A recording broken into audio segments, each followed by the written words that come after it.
മോഷണക്കേസിൽ police അന്വേഷണം തൃപ്തികരമല്ലാതായതോടെ വാർത്താസമ്മേളനം വിളിച്ച് മാധ്യമങ്ങളെ കണ്ടിരിക്കുകയാണ് കുടുംബം. മലപ്പുറം വളാഞ്ചേരി പാണ്ഡികശാലയിലെ സുകുമാരൻ, ഭാര്യ സരസ്വതി, മകൻ അർജുൻ എന്നിവരാണ് അന്വേഷണം തൃപ്തികരമല്ലാതായതോടെ മാധ്യമങ്ങളെ സമീപിച്ചത്.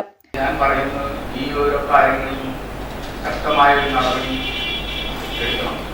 ആരായാലും പിടിച്ചത് കൊണ്ടുവരണം.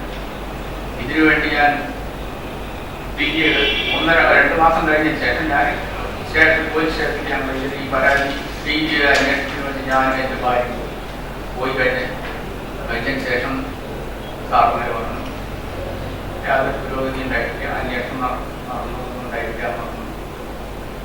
അത് കഴിഞ്ഞതിന് ശേഷം ഞങ്ങൾക്കൊരു നീതി കിട്ടാത്തൊരവസ്ഥ വന്നപ്പോൾ ഞാൻ SP സാറിൻ്റെ അടുത്ത് വന്നു. മലപ്പുറം SP സാറിൻ്റെ ഓഫീസിൽ വന്ന് ഞങ്ങൾ കാര്യങ്ങൾ പറഞ്ഞ ശേഷം അതിൻ്റെ നടപടിക്കായിട്ട് ഞങ്ങൾ ആ പരാതി കൊടുത്ത പ്രകാരം സ്റ്റേഷനിൽ വിളിച്ച് കാര്യങ്ങൾ അന്വേഷണം നടന്നു. അത് കഴിഞ്ഞതിന് ശേഷം പിന്നീട് ഒരു മാസം കഴിഞ്ഞതിന് ശേഷം വീണ്ടും യാതൊരു അന്വേഷണവും വളാഞ്ചേരി സ്റ്റേഷനിൽ 2023 ഒക്ടോബർ 21 ഇവരുടെ വീട്ടിൽ മോഷണം നടന്നത്. മോഷണത്തിൽ 75,000 രൂപയും 7.5 പവൻ സ്വർണവും നഷ്ടപ്പെട്ടു. ഉടൻ തന്നെ പോലീസിനെ വിവരമറിയിച്ചു. എന്നാൽ വിരലടയാള വിദഗ്ധരും ഡോഗ് സ്ക്വാഡും ഉൾപ്പെടെയുള്ളവർ സ്ഥലത്തെത്തിയെങ്കിലും അന്വേഷണത്തിൽ പുരോഗതിയുണ്ടായില്ലെന്നും യഥാർത്ഥ പ്രതികളെ നിയമത്തിന് മുന്നിൽ കൊണ്ടുവരണമെന്നുമാണ് പരാതിക്കാർ പറയുന്നത്.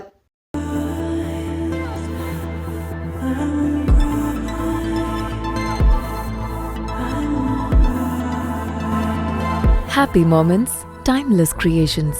Wedding collections from Kavita Gold and Diamonds.